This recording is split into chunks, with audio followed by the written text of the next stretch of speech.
आज मला त्या गद्दारानं सुद्धा बोलायचं, विचारायचं, मंदिर चोरांना आम्ही जा विचारायला उभे आहोत. तुमच्यामध्ये जर हिंमत राहिली असेल तर तुम्ही भाजपला प्रश्न विचारून दाखवा. त्यांच्या घरचे पाणके हो नका. या गद्दारांच्या अंगामध्ये हिंदुत्वाचं असेल रक्त असेल. शायद उन्होंने श्रद्धा पूर्वक भाव के साथ भगवान के मंदिर का अर्पित नहीं किया होगा, इसलिए उनका पैसा चोरी. ऐकू येते का रे? राम मंदिर ही तुमच्या बापाची जागीर नाहीये. अयोध्येतील राम मंदिरातील कथित चोरी प्रकरणाच्या निषेधार्थ शिवसेना उद्धव बाळासाहेब ठाकरे पक्षप्रमुख उद्धव ठाकरे यांनी नागपुरात रामरक्षा पठण आंदोलन केले.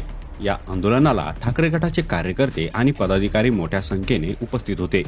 आंदोलन दरम्यान उद्धव ठाकरे यांनी भाषण करताना उत्तर प्रदेशचे विधानसभेचे अध्यक्ष सतीश महाना यांचा एक व्हिडिओ ऐकला. त्यानंतर त्यांनी राम मंदिरातील कथित चोरी प्रकरणावर टीका केली. तसेच राम मंदिर तुमच्या बापाची जहागीर नाही. गद्दारांनो, तुमच्यात हिंमत असेल तर भाजपला प्रश्न विचारून दाखवा, असं म्हणत ठाकरेंनी भाजप, फडणवीस आणि फुटलेल्या खासदार यांना चांगलं सुनावलं. ज्या पद्धतीने हे भाजप सरकार वागतंय, मंदिरं लुटली जात आहेत, विद्यार्थ्यांशी कशा पद्धतीने वागतायत हे तुम्ही बघितलंय. पेपर फुटतायत, पक्ष तर फोडले जात आहेत, पण आता मंदिरातल्या तिजोऱ्या फोडल्या जात आहेत. हेच हिंदू राष्ट्र तुम्हाला अपेक्षित होतं काय? मंदिर वही बनाएंगे, कशाला? बनाने के बाद लूटने के लिए. आम्ही आहोत ते मंदिर लुटारूंच्या विरुद्ध आहोत. फडणवीस साहेबांना सांगायची की आमची चेष्टा टिंगल मस्करी करण्यापेक्षा तुम्ही मंदिर लुटणाऱ्यांच्या बाजूने आहात की राम रक्षा करणाऱ्यांच्या बाजूने आहात ते पहिले स्पष्ट करा. हे आंदोलन म्हणजे राम रक्षा पाठ आहे की नाही बघण्याचं आंदोलन नाहीये. हे एखाद्या वर्गाच्या मॉनिटर सारखं बोलू नका. राम रक्षा पाठ आहे की नाही.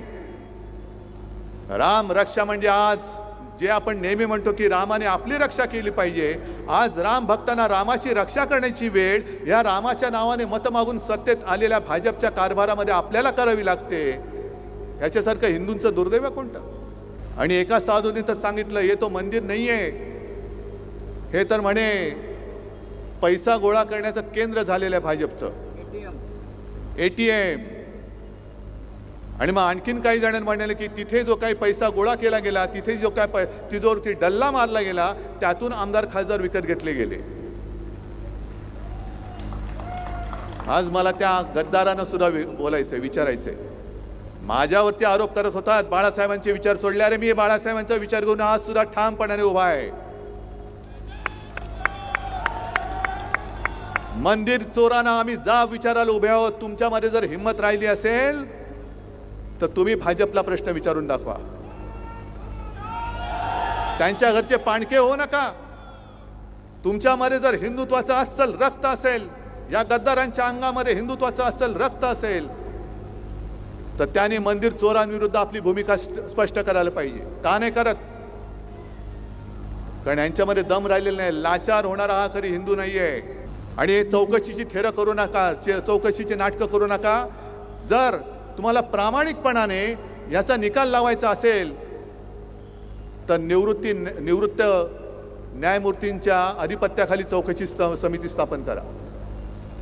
आणि न्यायमूर्ती सुद्धा गोगलगाईसारखे नकोत, तबका आणि आरत्या ओवाळणारे नकोत, तर निस्पृह आणि निष्पक्षपातीपणाने काम करणारे अभय ओकांसारखे निवृत्त न्यायाधीश तिकडे नेमा आणि मग दूध का दूध पाणी का पाणी बघा कशात काय ते शोधा तुम्ही. पण आम्ही कशावरही प्रश्न विचारायचे नाहीत. काही विचारलं तर हे देशद्रोही ठरवतात. आणि या राम मंदिर चोरीबद्दल यांच्यातलेच एक व्यक्ती आहेत, काय बोलतायत बघा. शायद उन्होंने श्रद्धा पूर्वक भाव के साथ भगवान के मंदिर में अर्पित नहीं किया होगा, इसलिए उनका पैसा चोरी. ऐकू येते का रे? हमारा पैसा चोरी नहीं हुआ, हमारा पैसा मंदिर में लगा है. थोडक्यात सांगतो तुम्हाला. उत्तर प्रदेशचे हे विधानसभेचे अध्यक्ष आहेत सतीश महाना, आणि ते म्हणतायत की ज्यांनी सच्चे श्रद्धा काय भाव के साथ, म्हणजे श्रद्धेने ज्यांनी पैसे दिलेले नाहीत त्यांचे पैसे चोरीला गेलेत, आमचे पैसे तसेच आहेत. आणि ज्यांचे पैसे चोरीला गेलेत असं वाटत असेल त्यांना माझ्यासारखे करोडो लोक पैसे द्यायला तयार आहेत. राम मंदिर ही तुमच्या बापाची जागीर नाहीये. आम्ही सुद्धा राम भक्त आहोत. या व्हिडिओवर तुमची प्रतिक्रिया कमेंट बॉक्समध्ये नक्की लिहा आणि व्हायरल मराठी चॅनलला सबस्क्राईब केले नसेल तर सबस्क्राईब करायला विसरू नका.